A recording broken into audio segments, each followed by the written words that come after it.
Needless Things Podcast.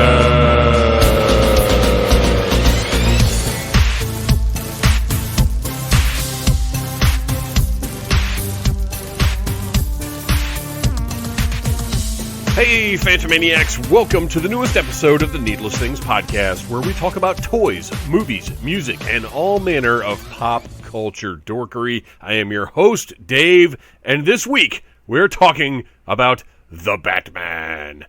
We all rushed out to our local movie theaters to see The Batman this past weekend, and we convened here on the Needless Things Podcast in order to break down this new entry into the cinematic legacy of Batman. I'm a Batman guy. When I was a kid, it was Batman, X-Men, Spider-Man. And then later on, Ninja Turtles. But, I am, without reservation, a Batman guy. I love Batman. I love all kinds of different versions of Batman. So I was very excited to see this movie, to do this review, and to discuss some of the things I loved about the movie and some of the things I didn't love as much about, maybe not the movie itself, but what the movie suggests. But you will stay tuned in just a few minutes here, and you will hear all of our thoughts about this, quite frankly, kind of remarkable film. But before we get to that, there are a few pieces of Bat news I want to relay. The first one is that Mezco, there are lots of toys. You can go to a store right now and you can buy Spin Masters 4-inch Batman movie figures with a fantastic Batmobile. Not really screen accurate, but it's an awesome toy. You can go buy McFarlane's DC Multiverse Batman figures. And, of course, there are higher-end offerings on the way from Figure Arts, Hot Toys, whatever. Mezco put their 112 Collective Batman up for pre-order this week, $125, which is kind of, it's just the Batman. It's not deluxe, but they're weird about how they handle their terminology and various things. But if I can get through their ridiculously slow gallery viewer here. Okay, so this is going to, I'm going to go ahead and say it, this is going to be the Batman action figure. Yes, the Hot Toys will be bigger, it will be even more detailed than this is, but it'll also be tremendously expensive, and in my experience, Hot Toys are not as easily posable as Mezco's figures. So this is ridiculously detailed figure. Looks amazing, combination of soft goods and plastics to create the look of the film suit. There are 4 different portraits, it looks like. One unmasked with a great Robert Pattinson likeness. He actually looks a little cooler here than he does in the movie. And he looks, don't get me wrong, he looks really cool in the movie. Like, the eye black with his whole hair goth, sad boy thing going on. He looks cool, don't get me wrong. But he looks a little tougher here, I guess. And then it also comes with the cowl removed. And we'll, like I said, listen to the episode. We talk about it. The details in this version of the costume. He has 10 different hands, as well as 2 batarang hands, and like zapper hand, I guess, stunning. I don't know, a little bit of electricity shooting out of his fingers. I'm sure from one of the big fight scenes in the movie. I seem to remember him tasing somebody at one point, like with his gauntlet or whatever. Tons of detail. So it comes with all those accessories, as well as the sticky bomb launcher, 2 different cartridges, 2 flares, a UV light, 2 adrenaline pins, which actually addresses something that we perhaps were wrong about, but perhaps not. There's a scene in the movie, which, by the way, we're going to spoil the movie, so if you haven't seen it yet, what are you doing? Where he injects himself, like right at the end of the movie, he's just been beat to hell, And then he pulls this thing out and injects himself, and it looks like it's venom. We all thought it was venom, but according to Mezco, they're adrenaline pens. Now, that may just be what they're calling these for right now to protect future plot developments. I don't know, or they may just be adrenaline. But anyway, 3 smoke bombs and a pair of bat cuffs, which are the least batty handcuffs we've ever seen, but they still kind of in the middle do have a little bit of batness going on. 4 different batarangs, and then his grapple launcher that extends from his vambrace. 4 different versions of that, one with an attached line and grappling hook, one with just a straight up... Okay, so this probably answers this question as well, and this is why I love collecting toys so much, is a lot of times you don't, in the movie, everything's in action, you don't get to get a good close look at everything and see like exactly what is going on with the props. So Batman has those things on the outside of his vambraces, and with retracted grapple hook. So are they all grappling hooks, I wonder? Because this is what this looks like. It looks like one of those things that's on the outside of his armor that we discussed in the episode. So that's, I wonder if he just has like 8 grappling hooks because he can't always get them back. Interesting. And then finally he includes the flying squirrel suit. Yes, it's wild. It's awesome that this figure has it. There is currently I think it's a 12-inch figure from Spin Master. That's like, a kid-oriented, like, electronic figure of this. But this is like a, on-model, film-accurate version of it. So the figure comes with a ton of stuff for $125. Look, I ordered it from Big Bad. I'm not ordering direct from Mezco or Super 7 anymore because their shipping is so high. BigBadToyStore.com has that $4 flat rate shipping. So you can either have this go to your pile of loot, or you can set it to where as soon as they get it in, they ship it to you, which I will say, for things that you're impatient for, I would say go ahead and just skip the pile of loot and have them ship it directly to you, because $4 is nothing. And they're, like, your pile of loot, sometimes when you say ship my loot, it takes them a few days to ship it. Whereas this... you get that notice your pre-order's arrived, and they're going to ship it immediately. So, anyway, 112 figure looks fantastic. It is going to be the best version, is my call. Other Batman news: the Batman original motion picture soundtrack 3 LP set, the Mondo exclusive variety spatter color, whatever you want to call it, is sold out. I got my copy because believe me, I was on here the minute it went on sale to do a pre-order, which, by the way, I've had jury duty all week, and I can't talk about it, but fortunately I had my phone ready to go right when this went up for sale. So this comes out in like August. Something I didn't mention about the Mezco. Estimated ship date is February to April of next year. Woo! Anyway, back to the Mondo release of the Batman score by Michael Giacchino, which we talk about on the episode. You can still go to mondoshop.com and buy the solid color versions, which is a red disc, a black disc, and a green disc. You just can't get the Mondo exclusive spatter versions anymore. And I imagine this is available other places too, because it makes a point of saying that the other ones are Mondo exclusive, and the solid color ones maybe aren't. So check that out. But the score is phenomenal. I had to have it on vinyl, so I ordered it.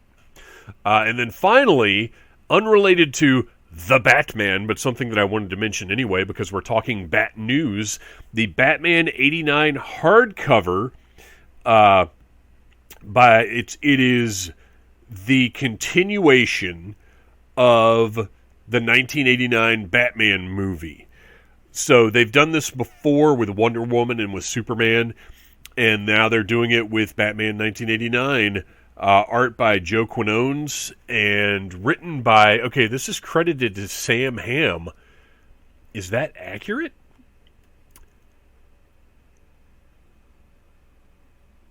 Wow. Okay. Yeah. So Sam Hamm, who wrote the novelization of the 1989 Batman movie, is doing this with Joe Quinones. This is awesome. This comes out. This is the collected version of the first 12 chapters, and it comes out July 5th. It's available for pre-order on Amazon. I don't necessarily recommend you get it there because who knows how they're going to pack it or how beat up it's going to be. I recommend you go to your local comic shop, put your order in there, and get yourself the Batman 89 hardcover, because I haven't read any of it yet because I really have just gotten completely out of monthly comic books. But this is something I'm dying to read, so I'm very excited for July 5th to get here so I can read this thing. So there you go. There is your weekly, your Batman news. That we don't often have themed news around here, but there it is. And now it is time to move on to our Bat-centric episode. That's right. The best and brightest. I would like to mention, I would have loved to have our resident Batmanologist, Mike Gordon, on this episode, but he was recording some other podcast the night that we were recording this. So, unfortunately, of course, he was recording Earth Station 1. So he was not available for this one. But we had a great time. We had a great conversation. We were enlightened as to a number of things, because that's the fun of these conversations is, other people have knowledge that you don't have. So we kind of all shared our thoughts and then reinforced some things, explained other things. It was just a great time, and I think you're going to enjoy listening. So here you go.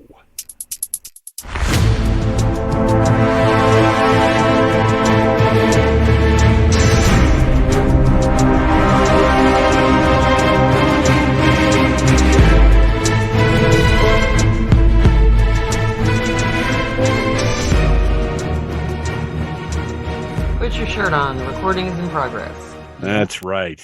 Don't worry about your pants, though, unless your camera falls over, and then that could be embarrassing for everybody. See? Pulling a Jeffrey Toobin. Well, whoa. Pulling Folks, on your Toobin. Here we are. Toobin was, I liked that game. It pissed me off, but it was every time it was in the arcade, I would play it. I remember for some that reason. game. We're not here. Got caught jacking off, but We're not here to talk about Paramount's big budget adaptation of Toobin. We're here. Starring Dwayne The Rock Johnson. I hope I just spoke that into existence. yes. We're here to talk about the Batman, the newest iteration of Batman to hit theaters. Joining me tonight are a crew of expert Batmanologists from the Needless Things family. First up, probably going to be seen as more positive than usual, Mr. Arian Gulick. Hey guys, how's it going? Also joining us, the delightful Cadavers. We are delightful. My parents are dead. And finally, to tell us where the heck all this stuff came from and what scene was inspired by who and when, our head of research, Mr. Ryan Schweck.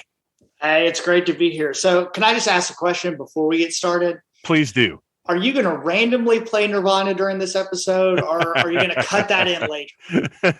I hope so. Well, no, it's actually already playing just really low in the background the whole time. Oh, okay. Yeah, Perfect. I'm sure that won't be distracting at all for anybody. I mean, it won't distract us because we can't hear it. I'm adding it in later. But for the listeners, I'm sure they'll really enjoy it. So it won't be something that gets in the way. Hey, Oh, boy. Here we go. The Batman, the box office at the time of this recording is $258.2 million. It is now second behind No Way Home for pandemic openings. Merchandising wise, this is the biggest, I guess, merchandising blast in like 20 years, I think it is. Motherfucking Batman Calzone. Right. Well, ooh, yuck. By the way, real quick review. Yeah, gross. Some of us had the Batman calzone, which, by the way, it is calzone in the same way that WWE employees are superstars so that Little Caesars can trademark it. The Batman calzone, my personal opinion, it tasted like the inside of the waistband of a very sweaty person's underwear. Tasted like regret. Yes, It I tasted like the box. yeah. Well, all Little Caesars to a certain extent has that cardboard bouquet. It's in general not a good pizza, but if you're on a budget, that's what you do. It definitely played vengeance with my bowels. Yes. So I think that was the theme they were going for. The next day, I definitely felt like I had failed the city, which I understand is the wrong franchise, but it's the right feeling. Yeah. So I'm giving it thumbs down on the Batman calzone. Yeah, I agree. It was pretty fucking bad. It's a little rough. Yeah. It tasted like it was made for orphans. Looks like it was. That should have been the whole orphan thing. We had to eat Little Caesars. You don't understand. That would have been great. The rats wouldn't even eat it. So massive merchandising on this thing, though. Exclusive Hot Topic, and everybody had exclusives. There were like $20,000 watches, special cell phones. This was, almost as monolithic a merchandising deal as the original 89 not original, but it's the 89 Batman. So that was noteworthy in and of itself. And of course, the McFarlane figures are out everywhere now. You can see the review of Batman on the Needless Things YouTube channel. Credit-wise, directed by Matt Reeves. If you'll remember, his last few movies were about talking monkeys who took over the planet while riding horseback. I'm gonna put that right up here on the bulletin board so we can remember that his last movie was about talking monkeys riding horses taking over the planet. Let's remember that. Written by Reeves and Peter Craig, produced by Dylan Clark and Matt Reeves, and starring Robert Pattinson, Zoe Kravitz, who is delicious, Paul Dano, Jeffrey Wright, John Turturro, Peter Sarsgaard, Andy Serkis, and Colin Farrell. And why not cast one of the most handsome men in Hollywood as the fucking Penguin? So that's the rundown. Oh, and music. This is important to me. Listen. Philip Seymour Hoffman died. So it's true. He could not play the Penguin. That would have been good. It would have been. You know what? It almost would have been too weird. You know what? Yeah. He would be Philip Seymour Hoffman and his CGI twin as Humpty Dumpty, or Humpty and Dumpty. I like it. Okay, and finally, music by Michael Giacchino. I'm not sure, but the music Definitely was actually correct. the first. That was one of those is right. That was the very first thing that hit me that I was like, "Oh shit, this is good." I really loved the score for this, and of course, I want the score. I want it on vinyl because that's like I just like to sit with music like that. And it seems like every single movie that I see, and I'm like, this score is fucking incredible. As soon as the movie's over, I'm going to open my phone up and I'm going to order it on vinyl, and nothing. No announcement, no plans for release, nothing at all. I don't understand. And yet every other movie that comes out, like Clifford's Day at the Circus, gets a vinyl release, but the Batman doesn't. Orphans don't have record players. I mean, but that's like a thing, though. Mondo and Waxwork Records put out scores for everything, and not the Batman. Anyway, I have been having the most dramatic rides to work, like listening to that score. It's like so good, and I just have it on all the time. It's phenomenal, and it it's appropriate because this is a phenomenal movie. Well, I'll get into picking some nits in a little bit, but overall, I think we were all pretty much blown away by it. But let's start with how I can't help it. I got big nits. Whoa. Before we get into it, we got to talk a little bit about what we expected going in. For my part, I watched like one trailer. That was it. I didn't read anything about it. And this is my SOP now. I don't look too deep into stuff because I want to go in and just appreciate what's on the screen in front of me. Schweck, going into this thing, how much did you know and what were your expectations? Yeah, I'm the same. I'm a one trailer and done now. Don't read anything else. They sold me on the car. Like the minute I saw the car, I was like, all right, so they're pulling from Starlin and Aparo and all them from the 70s. Like, that's what I was excited about. Yeah, and I was kind of in the same spot. That first shot of the Batmobile, because I think there was it leaked, and then a couple weeks later, I think they put out the official picture. But that leak of the Batmobile was very exciting because it wasn't like anything we'd seen in film. Yeah, they didn't go in such a big way, and it very cool car. Cadavers, what about you guys going into this thing? How informed were you, and where were your expectations? I know when he just, like, in the first teaser that they released, like, the thing that sold me is when he just beats the ever-loving shit out of the skull guy. He's just like, I'm vengeance, and just slamming the dude, and it's so aggressive and violent that I'm like, what is this movie? Like, this is not what I expected, but I'm in. I had my worries, but, like, also, like you said, the Batmobile, I was like, oh my God, I love it. Love the design. Yeah, I've been trying to be like, same as you guys, watch a lot less trailers, read less stuff, because too much has gotten ruined for me over the last few years.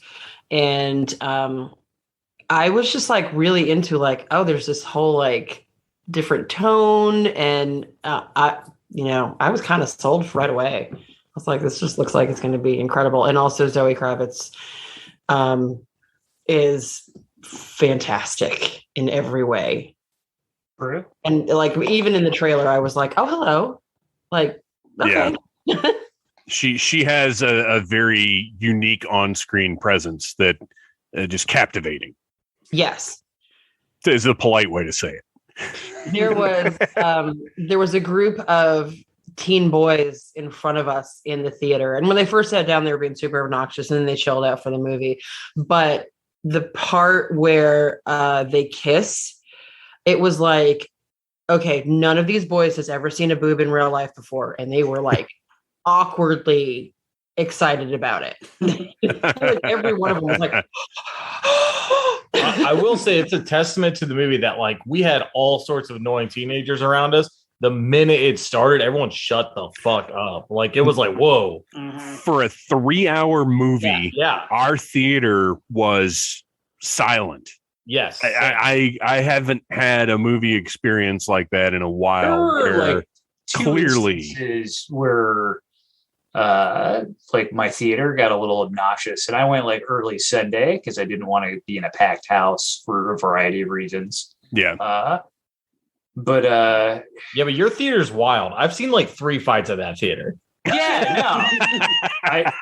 I know, I love I'm not even kidding. Shit happens. I find out a little bit more than you guys. Like I keep going until I'm like, okay, I know enough. And this time, like, I read 1 or 2 interviews with Matt Reeves and like dug a little bit deeper. Then I was like, okay, I've read enough. I know enough. Like, I was gonna, like, I'm gonna see it regardless, but like sometimes I just can't help myself and I spoil things for myself because I'm not on the same wavelength as you guys. Well, and I feel like you also need a little extra motivation to leave the house. Like you need that extra bit of information. Like, look, you guys, I'm going to need this level of assurance that this thing is going to be worth my time. I'm not like, so in early interviews, like, like they played up the detective aspect to it. Yeah. Like he's the world's greatest detective. And then when I found out it was 3 hours long, I got excited. I'm just like, this is going to be some weird David Fincher procedural. And I'm not going to say I was disappointed with the movie, but like, I feel like it didn't fulfill that for me, at least. I'm going to agree with you because I went in kind of thinking we were going to get like, well, we kind of did get Bat 7.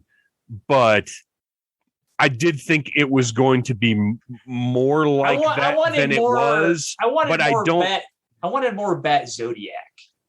Okay. But in retrospect, I don't think I would have enjoyed that. I think it found the exact right balance of that with Batman shit. Because if it had gone too far in either direction, it would have felt either derivative or just like a slog of like, why am I watching this? It's literally a detective in a bat suit, and that's not interesting. So I think they nailed. Yeah, they nailed it, like with the middle ground there. And I will say this: I'll throw out as we go along. I'm going to throw out some things that I wasn't satisfied with, but I do want to make it absolutely clear: this movie is excellent. They knocked it out of the park as far as what they were trying to achieve.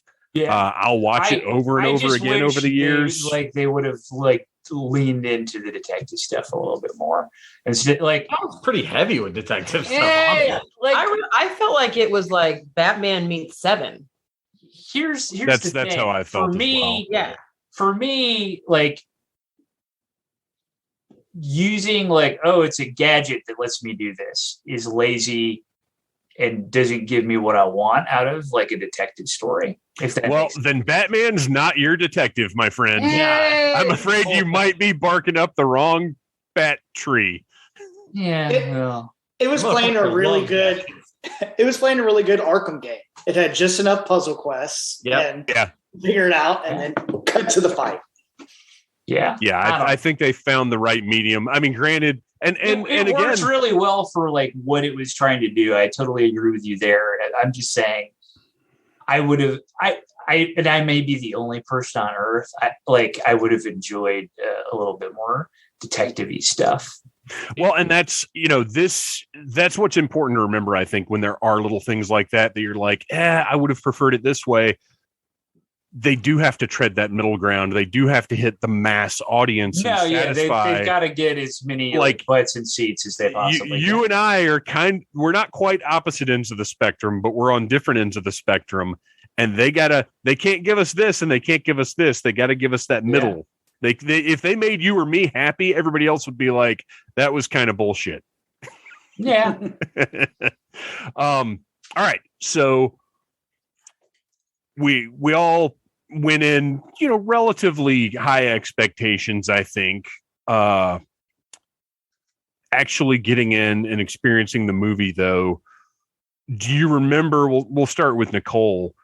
Do you remember the point where it clicked? Because we've talked before on this show about sitting in a movie and you get to a point where you're like, oh no, this isn't good, is it?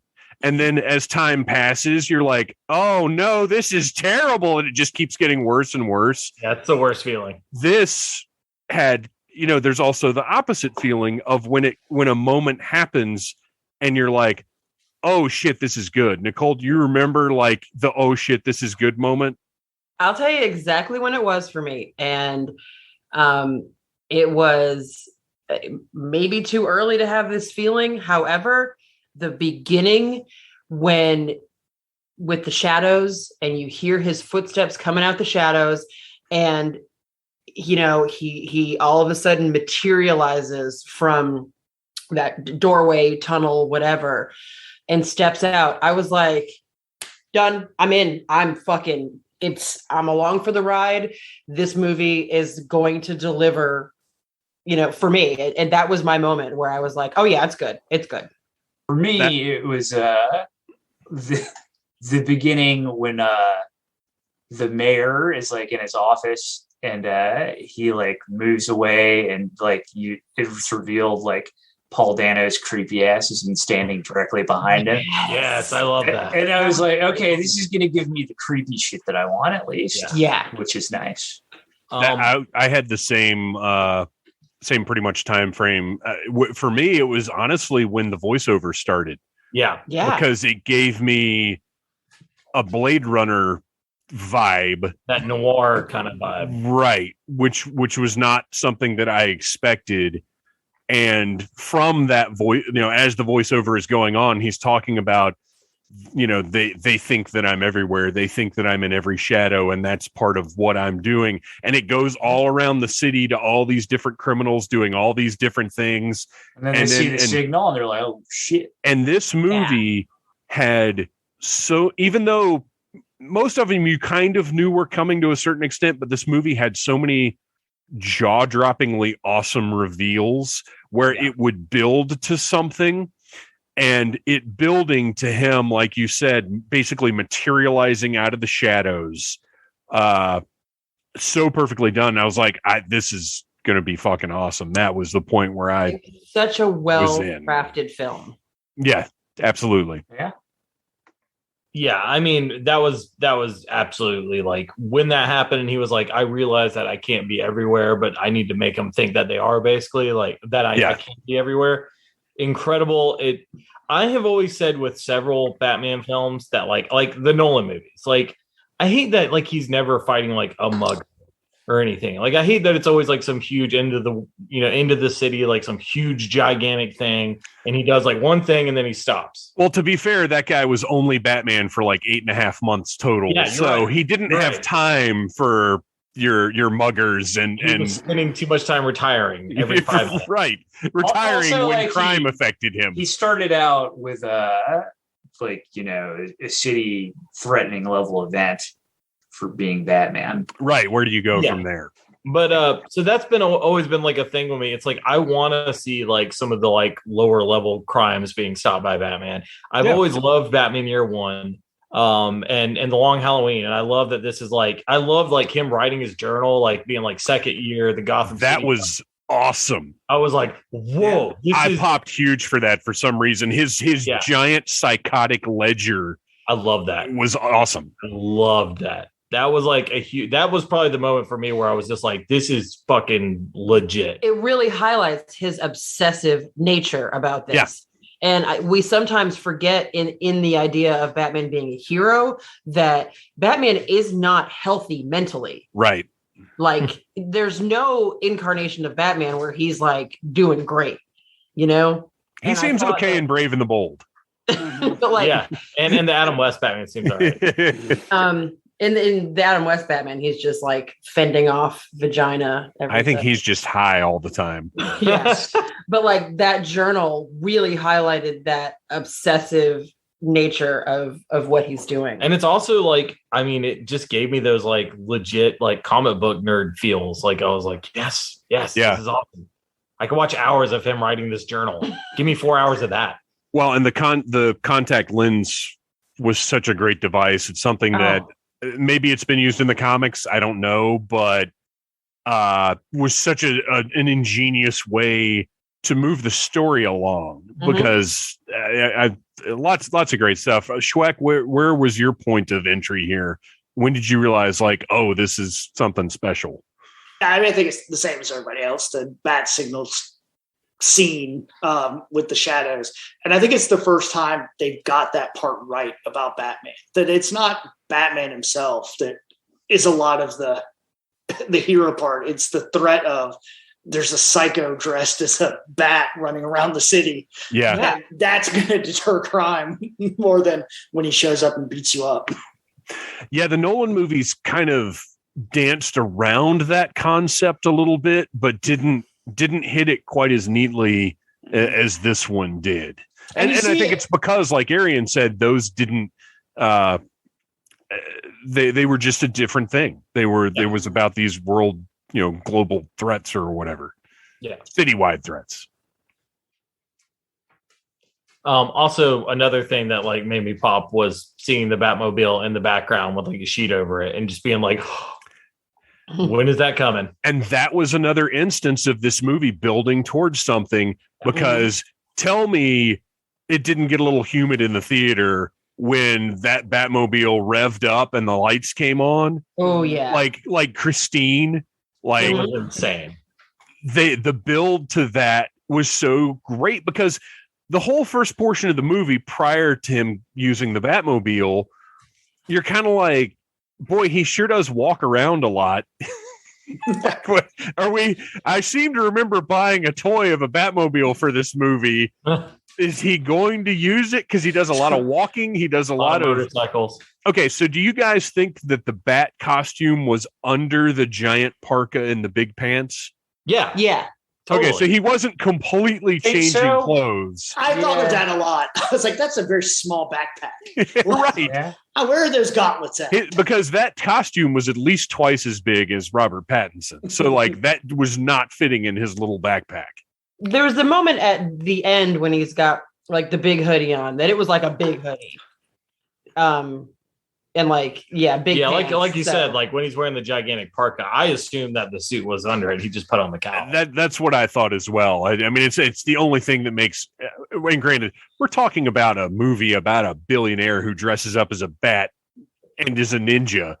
Yeah, but it does have to be some kind of internal logic and consistency, and that's the only thing that really makes sense for some of the time frames that we were dealing with. Is he's just throwing his parka and his jinkos on. And heading out. Hell yeah. Hot Topic Bat Jinkos available now. Probably. Probably is. I might buy them. I'm not going to lie. I'd be tempted. So, wow. It immediately immerses you in the feel of this one. It's funny. I always, to this day, even though the 1989 Batman movie delivered a unique and wonderful Gotham City, to this day, I'm still impressed when a movie feels like Gotham City. And this one, really almost, there was a lot. Let's talk about this a little bit. I felt like there was a lot of influence from the Arkham games on this movie. Yeah, for sure. Huge. To the point where Gotham City, even before it literally turned into Arkham City at the end of the movie. Yep. But even prior to that, just the scale and the architecture felt very similar to the Arkham games. And then at the end, when we see the inside of Arkham Asylum, that pod that Riddler is in is straight out of the game. Yeah. Well, even the map is straight out of the game. When he took the carpet out and looked at the map, I was like, "Oh, I've seen that before." Whoa, I didn't realize that. Oh, you're right. It's gonna highlight where my mission is. Oh my gosh, you're right. I didn't even think of that. Yeah, that's what the maps look like in Arkham City. It's exactly you're like right. that. Yeah. Wow, Yeah. that's wild. And one of the things I had said prior to that, because one of the things that concerned me going into this was an interview where Matt Reeves said he wanted to present a grounded Batman. And as soon as you say grounded Batman, that means we're not getting Clayface, we're not getting Man-Bat, we're not getting Poison Ivy, and I'm not okay with that.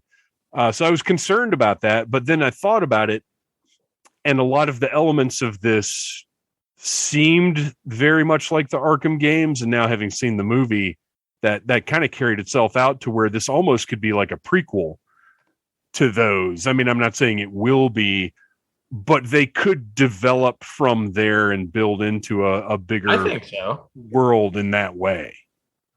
Yeah, I think so. Absolutely. Because it felt grounded in a different way than the Nolan films did to me. Yes, Yeah, it definitely felt more. I would say that if you're getting a sequel to this, which I'm pretty sure we are, two. They've already teased Penguin and Joker is. Well, Penguin's getting a show. villains. Right. Yeah. So Penguin will get the show. And then if you do at the end where it flashes the website. Yeah, what is that? I never got around to looking at it. So it's an online game and you go through and do all these codes or whatever. But at the end, it makes a number sequence. And the number sequence is the issue where Two-Face shows up for the first time. Now, see, I would Yes. love to see Two-Face done justice. Yeah. Yeah, that would be nice. I'm a What are you big fan talking of about? Two-Face. Tommy Lee Jones, greatest Two-Face ever. I mean, so far, yes. Yeah. Unfortunately, there hasn't And he was a been terrible Two-Face, but Yeah. I liked his story and his look better than others we've received Mhm. Yeah. because there have been so many. So moving along, let's talk about Robert Pattinson. I didn't have any reservations about this guy because I understand what acting is. So I wasn't worried about Twilight Guy, who, by the way, has been in he's been in more other movies than he's been in Twilight movies at this point. It's like anything else, it's the internet people that like to parrot whatever they see on the internet. Yes. You know, and that's all that is. It is, I want to hate stuff like the other cool people on the internet hate stuff. And that's it.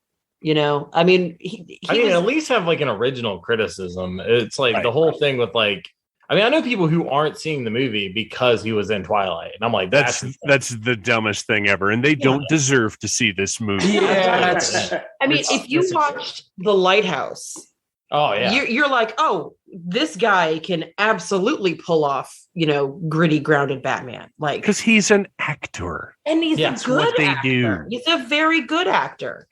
The only issue I had, and this is dumb, but it's not.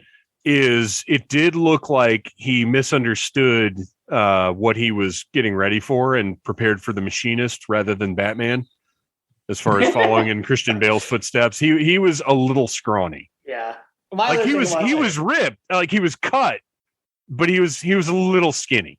That was also not a Batman tactical haircut.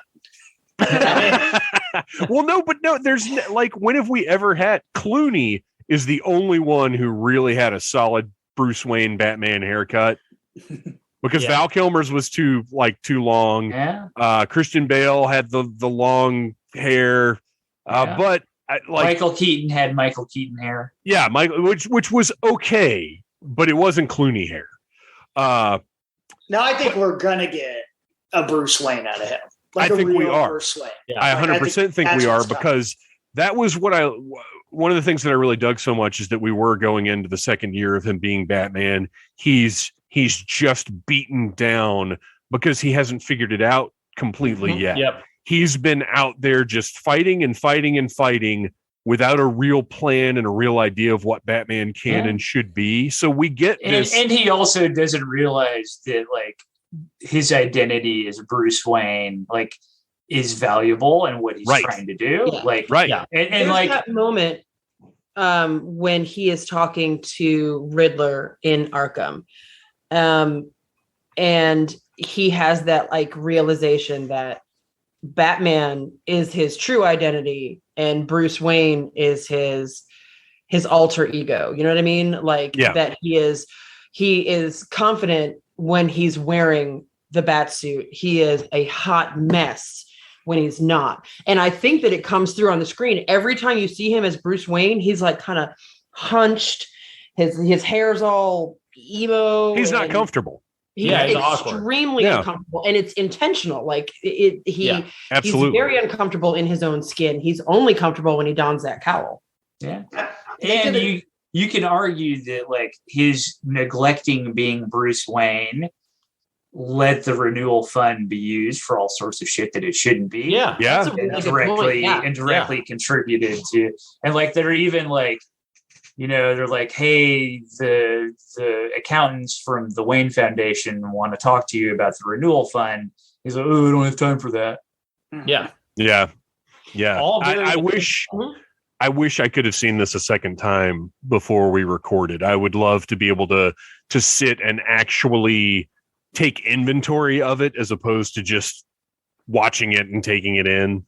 There's also that moment in the funeral where the mayoral candidate Bella Real pulls him aside and talks to him about how he should do more for the city. And he interprets that as, screw you, I'm doing all this and you don't know about it. But she's really right, because he has the power to do so much more for the city by more than just punch crime.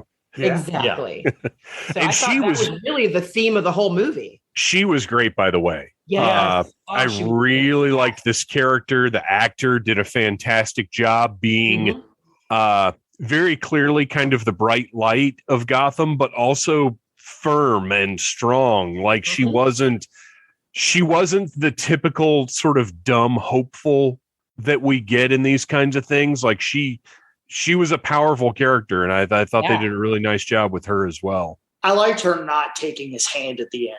In the beginning, when he moves it and she won't take it at first, and then she does it kind of reluctantly. Instead of that like total trust. So Schweck, tell us a little bit about where a lot of these story beats came from as far as the comics go, because like I said, I recognized a lot of moments and a lot of plot lines, but it's been so many years since I've read a lot of Batman comics. Yeah, a lot of them, man, he put a lot together. Like there's a whole lot of different stuff happening from different eras, I guess. The whole Riddler flooding the city stuff, that's from 0 Year. That's recent, which is considered the start of Batman now in current canon. So that's where the city gets flooded and Riddler kind of takes over, and the Riddler is established as his like first big villain. It took stuff from Dark Victory, Long Halloween, like Ryan said. The Dark Victory stuff is where they established that Falcone was Catwoman's dad. That's where all that came from. That's at the end. I thought she was going to say, "I'm off to Rome." Yeah, that'd be good. Like I said, he definitely took, Arkham stuff, some of the 70s, Jim Aparo, Jim Starlin kind of street level stuff is in there. There's also a lot of Morrison stuff kind of weaves through it. Some of the Rest in Peace, Black Book kind of stuff. Mm-hmm. And it looks like they're going to keep doing that. I know. I kept waiting when they announced, the reporter's name was Elliot. Yeah.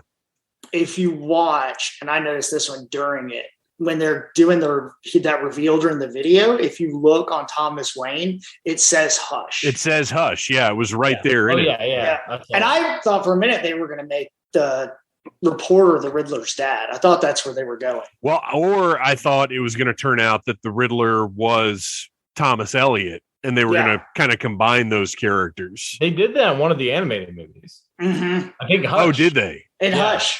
Oh, okay. I haven't watched it yet because it. Oh, sorry, I spoiled it. Oh no. No, it's fine. So I want to talk about the bat suit because something just popped into my head. I'm sitting here. I've got all these notes and I've barely even looked at them so far. Well, before we get to the bat suit, let's talk about the bat voice. Probably the best bat voice. Yeah, I think so. Yeah, because he puts on a throatiness, but it doesn't sound all corny. Because I watched Batman Begins and The Dark Knight again the other day because I just wanted more Batman. And Christian Bale's voice is so fucking corny, especially in Dark Knight. It got worse. Yeah. Those movies are almost hard to watch because of how goofy he sounds. Yeah. And overall, I like those movies. I really do. But yeah, his voice is rough in those. But I think Pattinson did a really nice job. Just sounding deeper and more serious, but not going way too far over the line into parody. Yeah, I agree. Like, I like the thing they did with Affleck with the voice modulator and stuff. Yeah. But that doesn't work with this Batman. This is low tech Batman. Yeah. Or mild tech Batman. Yeah, I don't know that he's low tech. Well, yeah, it's year two. It's year two Batman. Year two Batman. Yeah. Once he gets a little bit older and his throat starts seizing up from doing that, he's going to be like, you know what? Maybe I can design a thing. Yeah. To do this for me, so I don't have to do this all the time. Call me crazy, but it seemed like to me when him and Gordon were alone, he was talking in a normal voice. And then when the other cops would walk around him, he would put on the voice.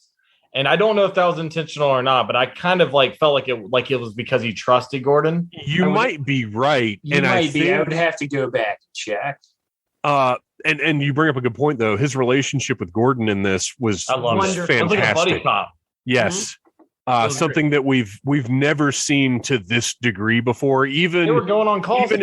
Even in Nolan's as great as Gary Oldman was, and they did have a relationship, this one felt like the Batman comics where he's just walking into the crime scenes. Mm-hmm. It was good. I liked, and that was an element of what you said,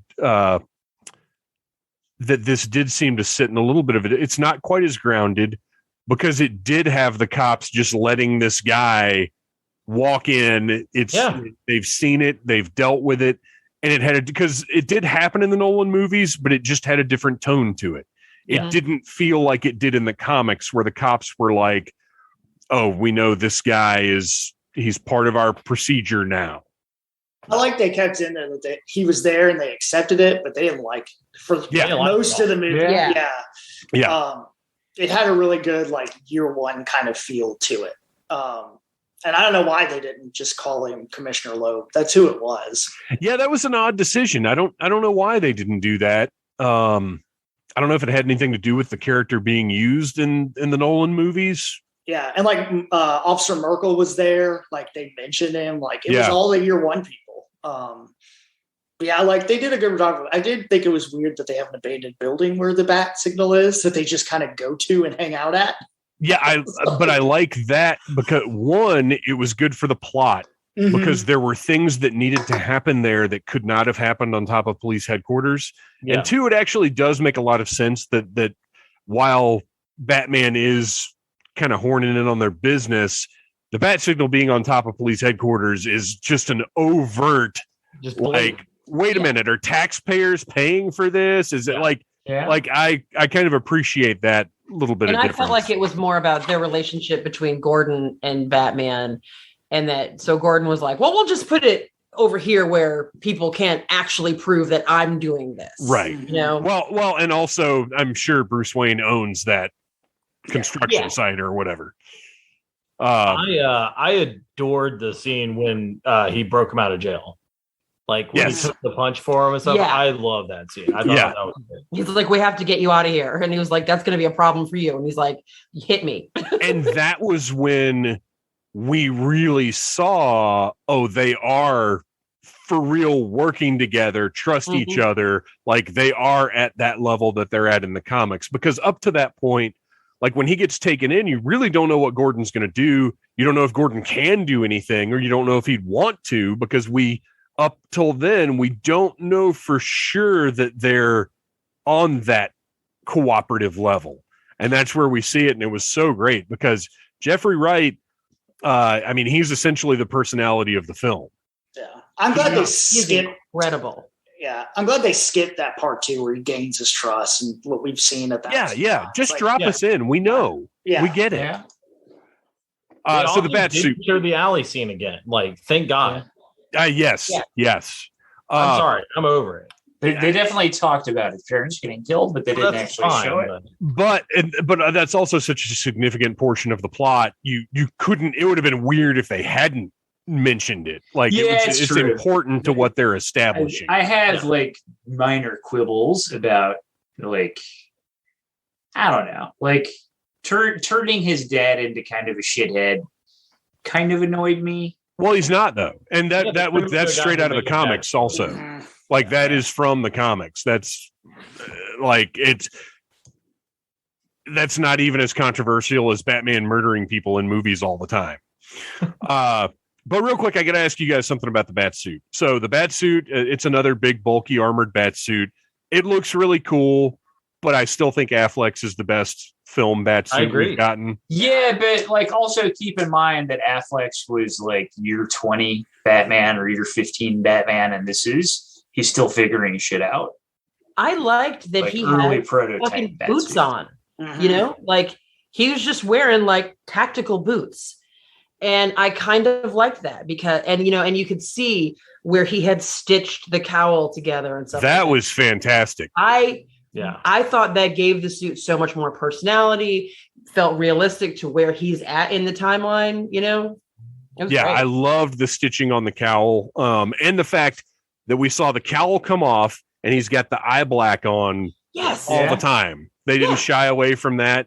That was really cool. But seeing the cowl actually be removed in that way, and that, look, this works. This is a functional piece of costuming that they've made. Here's the thing that I want to ask you guys. So to me, the biggest, most obvious departure from any traditional Bat costume we've ever seen are these giant, like, tent stakes that he has on his forearm. One, what the fuck are they? Two, did he ever use them at any point in the movie? I don't know. Like, I don't remember. At the end where he's like getting all those fucking incel Riddler dudes like dropping them on lines. Is that what those are? No, because they hook themselves to lines. Yeah. Okay. Yeah. So He's then just I don't know. punching them and Ninja kicking them throwing off. darts. I do not remember, and this is again where I need to see it a second time. I do not remember those having any function, and it's so bizarre because they stand out so Maybe much. like it's a the scene or something. and that's what I wonder. Or were they during, like Nicole's saying, like they just were used during a fight, and we just didn't. Yeah, There was so much shit going a very on. dark movie. A lot of the lighting, But those are bright silver, so I feel like you'd notice them flying through the air. I will say, know. like, I was really, that was one of the biggest concerns I had was like the trailer, like, was like super fucking dark. And I was like, am I even going to be able to see what's going on? But in the movie, it was like lit, like perfectly. Well, they used it. They used the one like scene. they used like shadows in the concept of fear, like criminals being afraid of like this fucker. There's a lot of fire and bullets lighting up stuff. And Well, that's the scene that concerned me the most from the trailer was Batman just walking into gunfire. I hate it. He should be avoiding gunfire. It made sense though. Then getting Like, to the scene in the context of the movie and what was going on, he was suicidal. it worked. Absolutely. It made sense. And like Arian said, they're using the bullets as their light source. Yeah. So it create like the effect looked cool enough for me to forgive what I see as not my favorite portrayal of Batman, because it was just a badass scene. So I was like, okay, this is fine. I'll take it. Yeah. And maybe that's when he was using those things. Like he was, and we just couldn't tell because it was so fast and kinetic. Who knows? Schweck, do you have any theories about the tent stakes? I don't know. I thought for a minute they were going to be part of the grappling gun, that those were the whatever Right, they call right. it, but he never pulled them out. I did like on the gauntlets that the grappling gun kind of extended from it, like the old West when they have the little gun, and it was a straight gun. Like I thought that was really good. I need there, and I'm sure it's out there. I need there to be a magazine like there was for Batman 1989 that gives you like close-up stills of all of the props of the bat suit. We know this Batman was not wearing Air Jordans, unlike Michael Keaton's, which is, I get it. Things have moved ahead. But I need a closer look at like everything that was in the movie. It's out. They've released actually today. I saw it earlier, where it's pictures of the full suit and like diagrams and all that stuff. Because I don't want to look at it on the computer. I want it in a book. I want to open the book. I want to flip through the pages and see the image in my hands. I wasn't crazy about the collar at first, but it like in the movie it worked fine. Oh, I liked it. I thought it looked cool. Oh, I love the collar. Yeah. It reminded me of Gotham by it. Gaslight. Yeah. Yeah. Well, and that was the mask where you could see the stitching was very Gotham by Gaslight as well. Although I think we've seen that in the modern era too, but it was just a very cool effect. And it's on the McFarlane figure. That's how fine the detail is. It has all of that stitching on the cowl. It's nice. Did a nice job on that. Fuck yeah. So when you guys found out we were going to be reviewing this tonight, Schweck, what was your first thing that popped into your head that you were like, we got to talk about this? I think my biggest thing taken out of it, like I'm interested on where they're going to go now, and just DC in general, because they're clearly setting up, a parallel cinematic universe or whatever you want to call it, because we're getting the Penguin show, the Arkham show. They're already doing new movies. Like, I don't know. I just don't know what DC's doing. Like what they don't either. Yeah. And like, I want to see this universe continue, but then like we got out of it, I went with my son and he was talking about what he wanted to see and was talking about, Deathstroke and Red Hood and blah, blah, blah. And I kept thinking like, yep, Titans just did that. Yep. They just did that. And so like, they've got all these like competing properties now. And I wonder if that's going to be difficult for them. I'm sure it will, because, it's funny. We always kind of talk shit about WB for not wanting the same characters on the CW and in the movies. And we were like, no, people can understand it. But now they have the streaming stuff, the CW stuff, the 5 or 6 different movie universes. Like, it actually could be an issue for consumer comprehension to use these characters in too many different ways in too many different places. Well, inside I don't know. I feel like you can always bet on Batman, though. If they put out quality Batman. Oh, yeah. Yeah. I mean, the character of Batman, you do whatever you want. It doesn't matter. Yeah. I feel like they can do anything. As long as it's quality, people are going to see it. Yeah. I'm just sad we're getting away from Hot Topic Joker. Look, I wanted more of that Joker. I wanted to see too. more of that version of Joker. I wanted to see the weird Mad Max movie where like Deathstroke and Batman and the Joker are fucking walking through the desert. I want to see that. Yeah, absolutely. It's different. It's interesting. And it's a world where Clayface could probably exist. Probably does. Arian, what about you? What was kind of the first thing that popped into your head to discuss? I thought like after I had seen the movie or before I'd seen the movie, because I didn't see it till yesterday.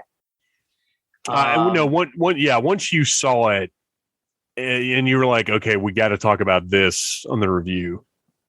So one thing like I've seen people talking about is they feel like it's too long, and I agree, but also don't agree. Like, for the story they told, it needed to be that long. Now you can like say, should they have cut a few, like, could they have made a like more coherent narrative and cut like 20, 30 minutes out of it? Maybe, but like, then it would have lost some stuff. Also, like, I went into it, like, I actually Googled like, when to pee during Batman movie, because like my bladder, I made it through the whole thing. I didn't either, and like usually like I'll have to piss during like a 2-hour movie. Much less me a too. 4-hour movie. Me too. And I had popcorn in a drink.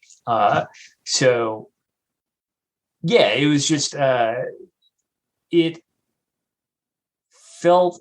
didn't start feeling long until like it got to the part where like he like left Arkham after talking to the Riddler, and then like I found out there was another 20-30 minutes. Yeah, there was the point. It felt like kind of like a Return of the King thing, where like how many different endings is this going to have?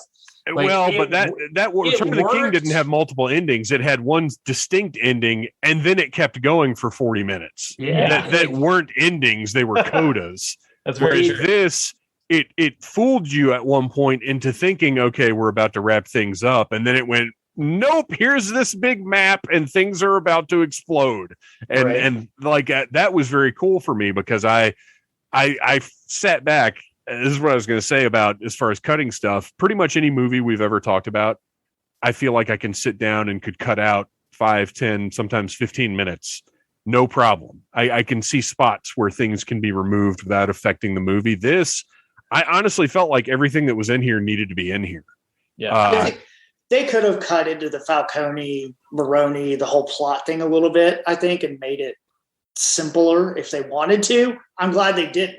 But yeah, see, and that was important to establishing really the character of Gotham City and that relationship of Selina to everything that's going on, and how deep all of the stuff in the Iceberg Lounge and 44 Below, like it really was kind of important to the world, I guess. Yeah. Well, I think they were telling the story too of when Gotham changes from organized crime to psycho killer clown. Yeah. That's the big kind of plot going on in the background. And I'm glad they brought it up when Batman said it's getting worse. Like, I did this and nothing's getting better. And now the Penguin is in control of things. I also felt like him saying that, like, I've been doing this for 2 years and it's only gotten worse. I felt like that was the huge part of his character arc of understanding that he can't just be vengeance. He can't just punch crime out of Gotham City. When he comes along to the end and you know, obviously fucking spoilers, but like, and that dude looks at him and says, I am vengeance. And he's like, oh shit, I've been going about this all wrong the whole time. I can punch crime, but I also have to fucking help this city. This city is going to get better because of positive things, not because of a lot of kicks and punches, you know? And what was so cool about that is we got that moment, and then they followed up on it and showed him, like, it wasn't just, oh, that's something to think about. They showed him helping with the rescue efforts and doing like getting involved, being literally in the daylight. I thought that was a really nice follow through. Basically. I'm excited, I think, more for the sequel than this, because we're finally going to get a different version of Batman in the second one, I think. You know what we're going to get? We're going to get Batman Incorporated, and I'm here for it. He's gonna go that would be to like fucking awesome. He's gonna go to like store openings and cut ribbons. Well, have you seen that Pattinson wants a Robin? Like, he has come out and said they want a Robin in this movie, and they want like a 12 or 13-year-old. Like, they want to do it. The way I read it was he wants to do it if they go with like a 12-year-old. He doesn't want it to be like a weird Chris O'Donnell thing. I don't know. By the way, Chris O'Donnell, it's not his fault. He was awesome. He was one great, of the best parts of those movies. Awkward. And I rewatched both of those recently, and it's just super awkward that he. It's so weird that he's like adopts 30. a grown ass man. But he's great. He awesome. Is good. Yeah, I totally agree. It's just the whole idea of adopting a grown ass. If they right now wanted to make a movie with George Clooney and Chris O'Donnell, I don't care if they're buddy cops. I don't care if they're up in the Flash. Old ass Batman and Robin, whatever. The Flash. Whatever. Yeah, the Flash. Whatever they want to do, bring those two back together. Give me that chemistry again. I want to see it. All right. What the heck were we talking about? Oh, so Ryan, Cadaver, what was your, like, when you were done watching it, knowing you're coming into the review, what was kind of the big thing that you wanted to hit on? I mean, there's so much. Like, I love so much about this movie. I mean, I think the main thing is the fact that, like what we're just talking about, that Bruce had like a full character arc in this movie, like fully went from like being a like basically suicidal vigilante, like literally being like, I don't care about myself, telling Alfred like, I don't care if I make it through this, and then going through all this stuff, coming out on the other side, realizing his mistakes, and like you said, it shows him trying to fix that is excellent, and something that we don't get a lot out of comic book movies. And I think that part of the reason we're talking about Catwoman and how great her story arc was, and Gordon and all these characters. Alfred, we didn't get a whole lot of, but I was all right with what we got. Like, I liked it. He was badass and I enjoyed it. But like, the reason we're talking about all these characters is because the movie had a little time to breathe. You had those like moments. It did the work with them. Yeah, like it really did. And they did a lot of showing and not telling, like Bruce awkwardly like seeing the sun coming through the window and grabbing his sunglasses because he basically only is awake at night. Just shit like that just showed, he's become this weird nocturnal psychopath, I don't think there's much I would cut. Very little. So yeah, I fucking loved it. It's my favorite Batman movie. I'm 100%. Oh, bold statement. Yeah, I thought about it a lot. Yeah. Fair enough. It's up there. Like, I think I still like Batman 89 better. I mean, I love that movie. I mean, look, they all offer different things. They do. And everybody is going to have a different thought about what they want from a Batman movie and how well they can calibrate the different elements, because I've never gotten the Batman movie that I want. I probably never will, but I can look at all of them and appreciate, there are only two that I just really can't stand, and everything else gives me something that I enjoy. All right, so let me ask that. What would this movie have needed to be what you want? As of now, I feel like this world that they have created doesn't have room for the more fantastical Batman villains. Mm-hmm. Now, I don't know. Well, this wasn't the movie to deliver that, though. It wasn't their intent. It wasn't what they wanted. So while I loved this movie and thought it was near perfectly executed, this movie couldn't have given me what I want. I think the closest that anything has come is probably the Snyder stuff. Because obviously all kinds of fucking wacky shit happens there, but then those are too mean and spiteful and vindictive. So that's not really, I mean, honestly, the MCU tone is what I want. I want to find that happy medium ground where you can have gods battling men and fantastical creatures roaming the earth. And, that's what I'm looking for. And I doubt we'll ever get it from Batman. Which is why it's so great that we've got all the animation that we've got, because that's where it's delivered. And that's what's great, though, about Batman is you can have the brave and the bold, and then you can have year one, Yeah. Like year one had no room for like a lot of like crazy fantastical shit, but it's a great book. And that's the thing that would really blow my mind, because I mean, granted, year one came 50 years into Batman's lifespan. Yeah. But theoretically it is, the beginning. And from there, those fantastical things came. So what would be really interesting to see is if Matt Reeves does end up delivering on those things, because as I mentioned, this is the man who made the movies about talking monkeys riding horses and taking over the world. Yeah, right. We know he has the capacity to deliver on believable, fantastical things. Yeah. So he has said he's interested in characters like Mr. Freeze if he can find the right way to deliver them. So, I'm here for it. I think like he's a little too wedded. Like in my opinion, I'll be clear. This is a good thing. You and I are very different about this. I enjoy the more grounded in reality stuff. So. But see, I think that's why we're never going to agree on that. I think that's why he put Venom in the movie. I mean, we can all agree that was Venom, right. And you're right. Dude, I said the same thing. That was like, absolutely. As a matter of fact, in the theater, I sat up and I elbowed Phantom Jr. and I was like, "Oh my gosh, was that Venom?" He was like, "That was Venom." It's 100% Venom. Like, I kind of wonder if he was kind of like, wink, wink, nod, nod. We might do some of this. And that's, we've never seen a good Bane. We just haven't. No. That would be interesting to pursue. Or what are you maybe talking about? The Bane from Batman and Robin. It's perfect. I mean, it's the best one so far, but better than Dark Knight Rises. Or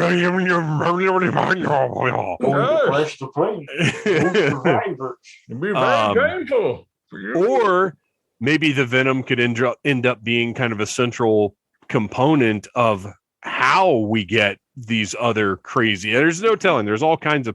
It is possible that those characters that I find so essential to Batman could happen. But as of now, I just don't see it. But I don't know. We'll see. I really want Court of Owls, but I also feel like they touched so much on the Wayne stuff in this one that I'm okay with them not doing that. Didn't it feel like they didn't leave? Because I had heard a lot of talk about a sequel featuring Court of Owls, but didn't it seem like this was almost too similar to that? Yes, I agree. To do that in the next one? Yeah, I agree. Oh, Nicole, what was your, coming out of this? What was the big thing that you wanted to make sure we talked about, or was there one? A lot of it was stuff that we've already talked about, but how about the chemistry between Robert Pattinson and Zoe Kravitz? The scene where they're in the little room and he like grabs her and they're up against the wall. Whew. Oh yeah. When she's like stealing the passport. Yeah. I mean, they were wonderful together. I mean, it was fantastic. You can just like cut it with a knife between the two of them. You really feel like, as soon as the camera pans away, they're just like hotly making out. There was wonderful chemistry between them. When they made contact or kissed or whatever, it felt like it didn't feel like they were doing it because it was in the script, which is often how those things feel in superhero movies. It felt like they were doing it because they couldn't not do it. Yes, like we, have been desperately avoiding kissing each other till now. We have to do it. Yeah. I thought it was fantastic. There was a rumor going around. I'm sure it was just a rumor, but there was a rumor going around while they were filming that they were caught fucking on the Batmobile. Whoa. There was like a leak that came out about that, and it was while they were filming the movie. And I want that to be true because I don't see how it could not be true. I hope it's true. That car would make me drop my pants. Right? Yeah. That Batmobile and those two, if they didn't, I am disappointed in our existence. Two hot people in a hot car. My gosh. Yeah. That happened. As far as I'm concerned, that's canon. In our canon. There you go. So late in the movie, once we do get the reveal about Riddler's grand scheme, we get it made my fucking skin crawl when they got online and you see all these people following him and you realize that he's cultivated this online cult. And it's so like, it was uncomfortable. It was creepy because it was a little too close to reality. Yeah. Very which I'm sure was the point. Yeah. That to me was the biggest and most like kind of disturbing reveal of the movie. And then for those followers to be the ones heading out and executing his plan.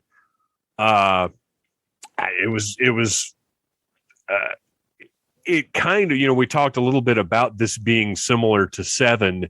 And to me, that took the Seven concept to the next level because that was the point of the villain in Seven, was for people to see what he had done and for him to basically have this cult. And if Seven was now, that's what would happen. Right. And that's what this movie was. And it was fucked up. And if you looked at the screen and what their comments were, it was all like horrible shit. How to do what they were getting ready to do. It basically laid everything out in those comments. And that's another reason I've got to see this again as soon as possible, is I feel like throughout the movie, there were probably a lot of things that I was too engrossed in what was happening to really catch little details. One of them was like, don't forget your cling wrap. Yeah. What caliber should I bring? Like stuff like that. My favorite one is where to get the mask. Where to get the masks. Yeah. Like really chilling conversations that you feel like people have in those types of dark chat web. rooms. Oh, 100%. Yeah. Yes, absolutely. So that was almost a little too close. That was too grounded. Yeah. It's a good way to explain, like, how do these people get their henchmen? Like, who's dressing up like a clown and going around with the Joker? You know how this is going to end. You're right. How it makes sense in a really fucked up way. How Batman 66 was that Riddler had a bunch of goons dressed up like Riddler. Mm-hmm. Yeah. Yeah. Yeah, you're right. I didn't think of it like that. You're right. That puts a whole new spin on, because as adults we go back and we watch Batman 66 and we're like, why are all these fucking guys wearing sweaters with Mr. Freeze's face on them? But that's what it is. They've gathered around that cult of personality, and that's why these psychotic, over-the-top villains are able to always have a steady supply of followers. Is that cult of personality? They're drawn to these psychos to give them meaning. And it's really fucking disturbing. And next time I watch an episode of Batman 66, I'm going to have a whole different view on these henchmen that are getting sockoed in the face. Yeah. Well, and they had, even before that, when he went to the funeral, there were people standing outside with like pro Riddler signs. Yes. Yeah. Like holding them up, showing that probably the same people. Yeah. Yeah. Yeah. Well, a lot of those people were in masks and stuff.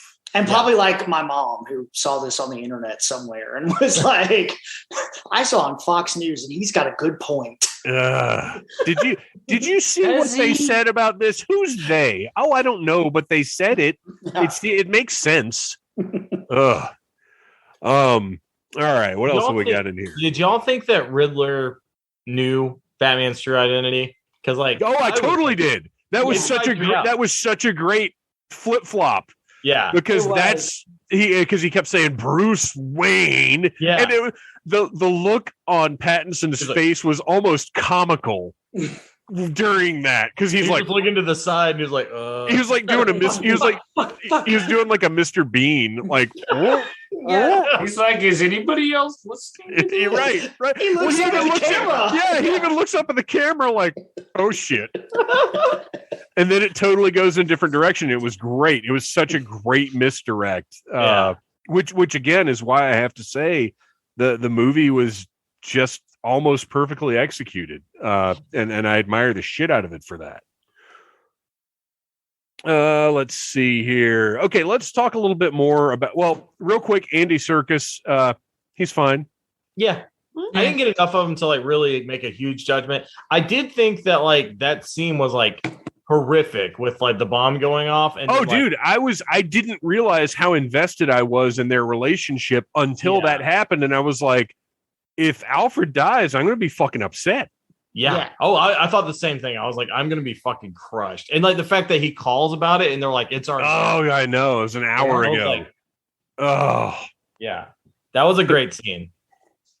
Yeah, he was solid. And also introducing the idea that he had a big part in Bruce's training.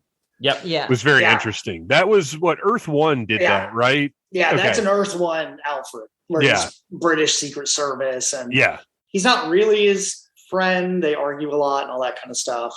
Yeah, that was cool thing, or it's like an Audible thing, but it's like a 2-hour little prequel to the movie. No, it's not like the most exciting shit. It's not like some shit you have to like run out and get immediately, but it does like go into like Bruce and Alfred training like every day, even when Bruce didn't want to, and shit. Okay, like it was like shit to keep his mind off of his family's death. And they go into a lot of that about him training them, and they go into a lot about Riddler growing up in the orphanage and being at the opening of the orphanage, singing in the choir and just staring at Bruce Wayne and being like, "Look at that rich piece of shit." Oh wow! Okay, yeah, I'll have to check that out. Interesting, kind of cool. So let's talk about Ozzy as he is in this. Talk about him. There's so much in this movie. I love when. Well, first of all, anytime Batman's beating the shit out of people in a nightclub, that's a fun time. Yeah. The twins, the Penguin's like goons, the twins are great. That's Tweedledee and Tweedledum. I don't care what they say. I thought that.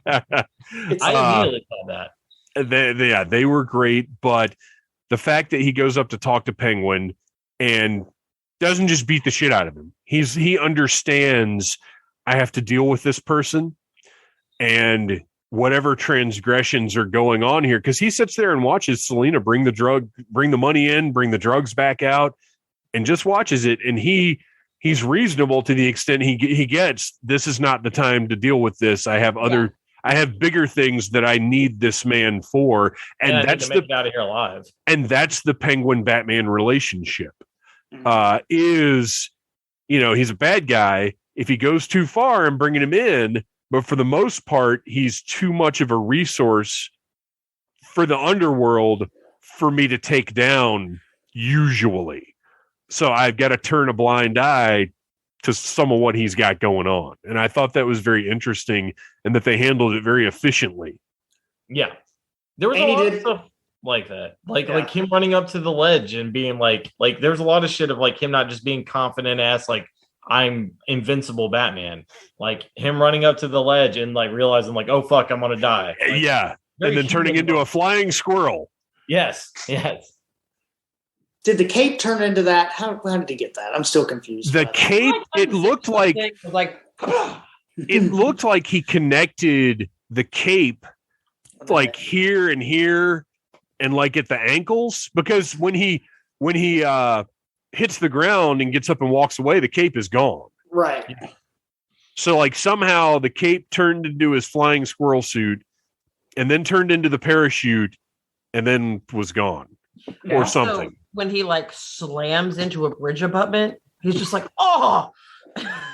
He's fine. It's that armored suit, and that's the type of shit that makes me nervous, because that was Nolan's whole deal with Batman, is like, well, the wear and tear on a man's body would mean he could only do this for so long. And like, look, buddy, we're doing superhero movies here. We're not doing fucking Patriot games. You need to put that shit away. Mm-hmm. So yeah, seeing him crash through the bridge, I was like, oh, I hope we're not doing he's all beat up and has to stop being Batman. I don't think it's gonna. I don't think we're doing that either. No, he gets up and obviously he shook it off. He fucking crashed through that bridge, got up and walked away like a man. Yeah, it was pour some Robitussin on it, you'll be fine. Yeah, that's right. So yeah, Colin Farrell. Yeah. Okay, so as I mentioned, one of the most handsome men in Hollywood. So they cast him, and he's great. Don't get me wrong, he's great. But why wouldn't you cast a fat, ugly person? Like, why put this man in this makeup and a fat suit? Or have I not been keeping up with Colin Farrell, and is he old and fat now? No, he's still good looking. Okay. Because you need somebody who can act that good. Well, but I feel like fat, ugly people can act well sometimes. No, I guess not. You know what? I think I feel like if you had cast, for example, say Paul Giamatti as the Penguin, he would not have had the same swagger and confidence. Oh, that's a good point. Yeah. You need somebody who is handsome and who lives a handsome life. I think you're right. To bring Penguin swagger. Fucking shit, that's a brilliant point. Well, that's the smartest thing you've ever said on this show. Farrell's already kind of crazy though. I say all sorts of stuff about asses all the time. Well, yeah, I mean, you're right about all that. Don't get me wrong. Yeah, that's a great point. And he was fantastic when his lack of fear also, like when Gordon and Batman have him tied up. Yeah. And he's the way he's just fucking with him. He's always like trying to like look for a new angle. Like when they're taking Falcone away, he suddenly finds, his gumption to speak up and like make a play for her. Like, being the next guy in charge. That show is going to be fantastic. He's great. That costume change during that scene is one of my favorite things in the whole movie. Is if you look through the whole movie, he wears black the whole time and wears a normal suit. And then when he gets, becomes the boss or whatever, he's wearing that bright ass purple. I did not even notice that. Yeah, all of a sudden he's wearing like a real garish suit. Oh, wow. That's great. Mm-hmm. Did he have an umbrella? He did not. There's only one instance in the whole movie where he has an umbrella. That's another thing I want. And look, it's like considering all the goddamn rain, like he really should have had an umbrella. It doesn't ever stop raining in that goddamn movie.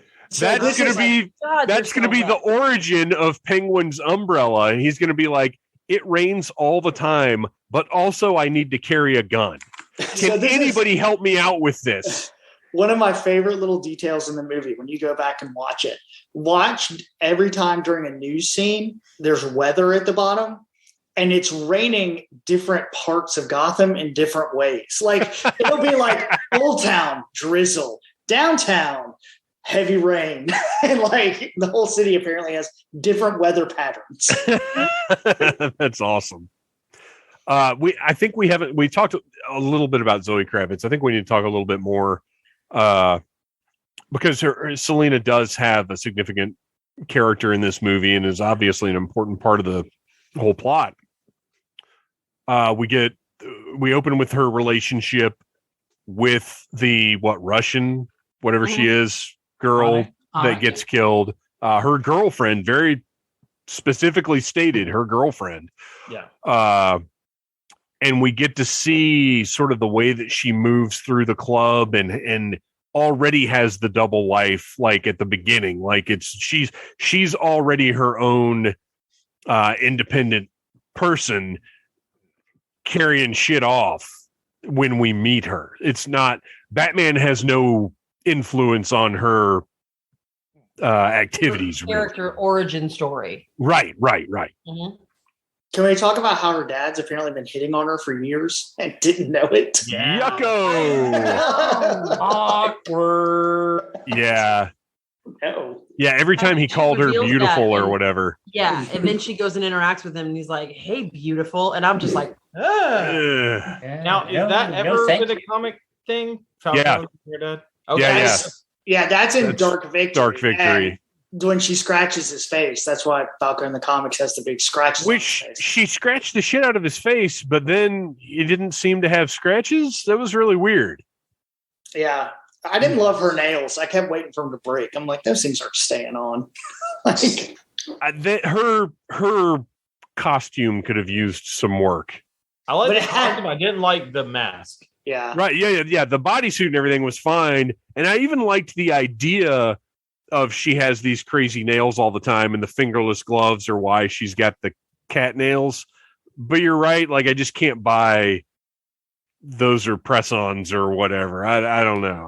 I really love she had the animated series backpack. It made me Yes. happy every time she had the little Yes. black backpack. I was like, all right. And we never really got a good look at her whip / bolos / grappling hook, whatever it was she had, but it was very cool and functional. Like, I dug it. I liked So her outfit because it felt very homemade. You know, it was like, this is a girl that had a latex cat suit laying around, you know, and she zazzed it up. And, you know, and then she was like, well, I guess I should cover my face. Let me just cut this here. There we go. You know, so I dug it, but I get it. I think if you're gonna go so far to have the little like ski mask with like cat ears, just make it a damn cat hat. or just order a cat mask from Wish. Yeah. We all know how the internet True. works. Well, there's pictures of her wearing like the Michelle Pfeiffer type cowl like thing. Yeah.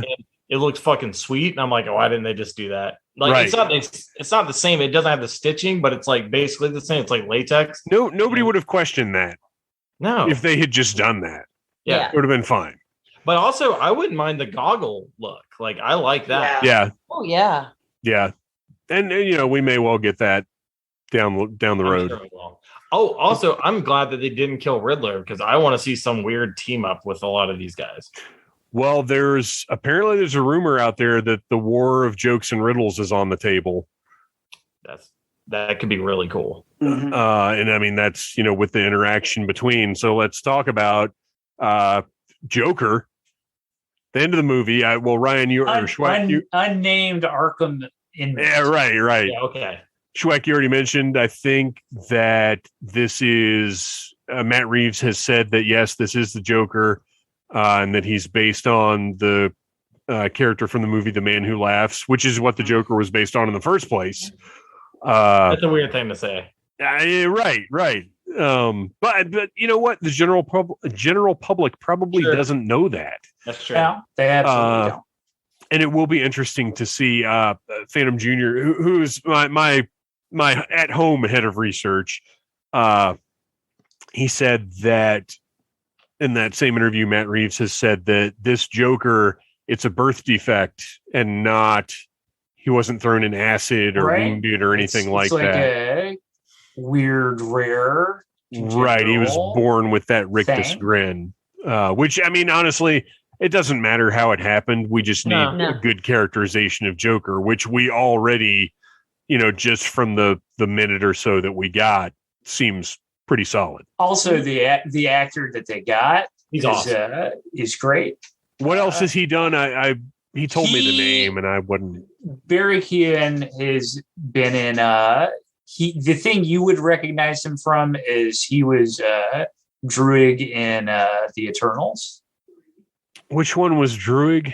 He's the one who could. Oh, he's the bad guy. He's the one who has the cult in South America. Oh, okay. Oh, I'm down with that. Yeah. Yeah, no, he's been in a bunch of like. He was in the Green Knight. Yeah, I like I haven't seen that yet because I heard it's really, really slow, and I've got to be in the right frame of mind for It a is, really, but it's really slow good. movie. That's good to know. It's on my DVR upstairs. Watch that. Yeah. It's one of those that I can't argue that it's slow, but I liked it. Yeah. Well, no, there's plenty of slow movies that I love the hell out of, but Yeah. I gotta be ready for it. Yeah. It's very beautiful. I liked it a lot. I'm glad to see Arkham keeping up their stellar security by putting these two next to each other where they can talk. Like, Yeah.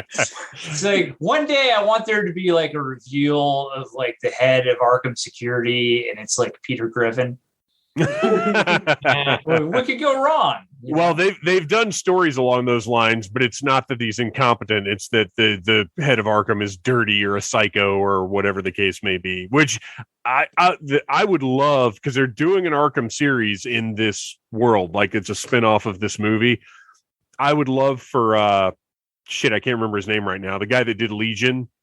I would love for him to do the Arkham show, but I'm sure they've already got whoever's doing it in place. But I would love for the Arkham show to really fuck with you so that you're not sure. Like, if you see Killer Croc, you don't know if you're seeing it from the eyes of a fucking crazy person or if there actually is a giant crocodile man. Like, really mess with reality and give us a fucked up, weird show. Kind of like Grant Morrison's Arkham Asylum. Arkham Asylum, yeah. Like, just make it really weird and out there to where you don't know if these are actually, like, if this lady's making plants grow, or if, like, make your central character an unreliable narrator. I like all that weird stuff, except the show is based around a janitor that gets paid like $12 an hour. It's just like, what is happening? Like, he has to go in there with like a mop and clean up all these roses that some lady has magically made appear. Right. Why are there so many plants in this place? All the time with these giant vines. Why, we're not in a jungle? I like how your version of this janitor is Larry David. Yeah, well, yes, absolutely. Right. All right. Well, I think we're getting pretty close to wrapping this thing up. Did you guys, Arian, did you have any final thoughts? Any last things to get out there before we finish up? We covered pretty much everything I wanted to go over. I really appreciated like the big overarching themes that like they decided to focus on, and they did a really good job of like making important, like the concept of fear, and like criminals fear the Batman, but like a different class of criminal doesn't fear him enough yet. Yeah. But they kind of learn over the course of the movie that, just because I ostensibly run the city and like have politicians and cops in my pocket, doesn't necessarily protect me from the lunatic in the bat suit. Well, and kind of along those same lines, what was introduced, we've talked a couple of times about Riddler being in Arkham and the scene between him and Batman, the idea that Riddler thought that they were working together. Yeah. I love That level of delusion was, well, okay, so he's delusional, but he's not, because he's right. Yeah. Batman, it was another really nice twist. Yeah. It's Batman into working with him, but Yes. Batman it's a very Rashomon like kind of like, well, like several people experience the same events but have completely different perspectives on it. Yes. And like they both happen to be true. Yeah. To a certain extent or in a certain way. No, like it's a really well put together, well written, well executed film. Yeah, I liked it a whole lot. It's not my favorite Batman movie, but like if they're gonna have somebody making Batman movies these days, let Matt Reeves keep making them. That's my takeaway. Yeah, and I think my opinion is that it's the best executed Batman movie so far. I agree. Yeah. Nicole, what about you? What kind of final thoughts have you got? I mean, I really loved it. I thought it was a great story. I loved the tone. I loved the visuals. I thought it was just like, well executed is kind of an understatement, but I think is the best way to describe it. The acting was fantastic. The character development was fantastic. Like everything just freaking worked. It was great. I loved the story. I didn't feel like I was sitting there for 3 hours. I was completely wrapped up in what was going on the screen. I loved the ending. Absolutely loved like the fake out ending of like, yay, cool. And then it's like, oh shit, he's got a whole like city's worth of crazy incel followers. And it's just like, this is just the beginning of what he was doing. Like this was the red herring the whole time. I have nothing bad to say about this movie. I really loved it. I loved Pattinson. I loved everything. And I got to throw one more thing in there about the Batmobile. We talked about the big the build up and finally the reveal of the Batmobile. Well, the scene that followed where they're treating it as this beast in pursuit. The way that chase scene is shot, it's like a monster chasing Penguin down. It was really fantastic. I think before you said something about comparing it to Christine. Yes. That was perfect because the Batmobile is a character in this film. Yeah. Yeah, it's scary. It's the fucking Cobblepot is freaking out because this thing is hunting him down. I don't give a shit about like car chases and stuff usually. Right. And this one I was fully invested in and I was like, oh my God, this is so intense. And yeah, like you said, like the Batmobile is just, it's ferocious. When it comes out of the flames. And apparently that was like almost all practical. Holy shit. Every bit of it, which it looked like it. Absolutely wonderful. And then when he's upside down and that shot, his POV of being upside down and like just Batman walking towards him, beautiful, perfect shot. And let's be clear, the Batmobile leaping through the flames over the dead, screaming, burning bodies of all of the people that have been murdered as a result of this chase. Yeah. Let's not forget that. Very true. Yeah. All of the horrible traumatic injuries. Mutilated, decapitated civilians. They were fine. Zack Snyder was very excited by that. There were little, it's like the G.I. Joe cartoon, there were little parachutes popping out of the 18-wheelers. You just didn't see them. Yeah. They all had little like fire suits that just yeah. A standard issue in Gotham. It's a dangerous place. You never know what's going to happen. You got to. Right. Ryan Cadaver, final thoughts. I loved everything. Special shout out to the penguin actually waddling. I love that. Yes. Yeah. That was great. And I think the only negative thing I have to say is I wish there were more Riddler trophies. Nobody has ever said that in the history of Batman. That's true.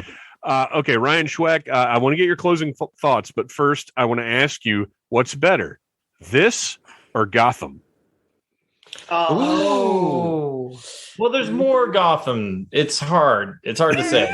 Gotham is so good. But this one, oh, fuck. It's hard. You didn't even ask us. And damn. There was no talking to telepathic dolphins in this. An automatic deduction. Nobody built a submarine. Yeah. Final thoughts. I think what I was most impressed with, and I think what was a worry of mine going into this, was how many characters were in it, but then how that ended up being. Because I mean, when it was coming out that Catwoman, Penguin, Falcone, Riddler, like it seemed like a lot. Where this has gone wrong before, right. They shoehorn him in, and this is Riddler going to be wearing like an extreme sports suit and scooting around the city? Are we in that kind of situation? Yeah, I really like the world he's set up, and all of it was I guess, logical for what it is. But the characters made sense, which hasn't happened a lot in these movies. Well, there you go. I think everybody pretty much on board with loving this movie, and I can't wait for more. I'm stoked, and this is where I'm really settling out with earnestly loving it, is the fact that we're getting more of this world, because so often I almost tentatively enjoy DC Warner Brothers projects because you never know if they're going to go anywhere or if it's going to have any consequence, any further relevance or anything. And really you shouldn't feel that way. You should be able to take each project on its own, but that's just not the cinematic world we live in anymore. And here we know they've built a very solid foundation. They're expanding on the storytelling. We're getting a lot of interesting projects. And according to this, 2 spinoff shows and 2 sequels already set to go. So I've got a good feeling about this Batman and this Gotham. I think they've done a really nice job. I just hope that we can get a crossover between this Batman, Peacemaker. I can't even. No. And see, that's the Peacemaker world. I do want to see Batman in that world. I want to see that, but keep it in that world. And that's fine. You know, give me different iterations of Batman. I'm good with that. You guys, thank you for coming on and talking about the Batman. Arian, what are you up to? Where can we find you online? I'm doing nothing. You really can't. If you really gotta follow me for memes and pet pictures at Such a Lazy Man on Instagram. There you go. Lots of screenshots from Twitter. It's true. Ryan Schweck, tell us about this fantastic podcast that you have.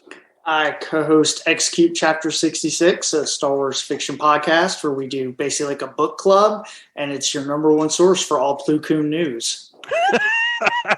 What better thing could you possibly have in your time? You need a T-shirt with that on it and sell like hotcakes. Ryan Cadaver, multiple bands, multiple projects. Please list them all now. So my new project, Neon Warlords, we just recorded 2 songs this past weekend, and they're possibly 2 of the best songs I've ever been a part of, so I'm really excited about that. The Cast Creatures, we're about to record a new album. We got several shows lined up, so just follow us on Facebook, Instagram, all that stuff.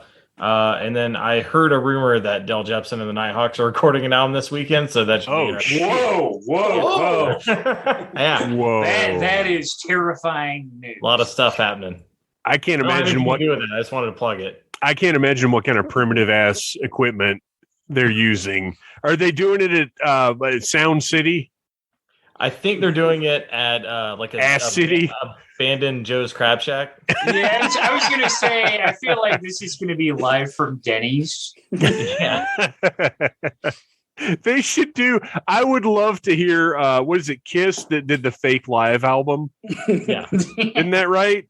Yeah. I would love to hear a Dale Jepsen fake live album. Well, I got news for you. They already have a fake live song, and I'll send it to you. Got all sorts of crowd noise. It sounds like they're at the Budokai.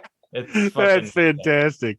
And then finally, Nicole Gould Cadaver. Where can we find you? What are you up to? Battle Cougar on Instagram. If you want to see pictures of the popular kitten. That's about it right now. I got some other stuff. Event in the works. Lots of irons in the fire. Yeah, trying to get back on track. Well, I think we're all trying to regroup after the past 2 years of miserable shit fuck. So yeah, no shit. That's perfectly understandable. Another reason that I'm just happy that we have a Batman movie to watch. Yeah, right. Yeah. Right. Yeah. Too much miserable shit fuck. More Batman. Thank you. Absolutely. Well, we got more Batman on the way, it looks like. So that's the good news. You guys, thank you for talking about Batman tonight. We'll be talking to you all again sooner than later. Hell yeah. Bye.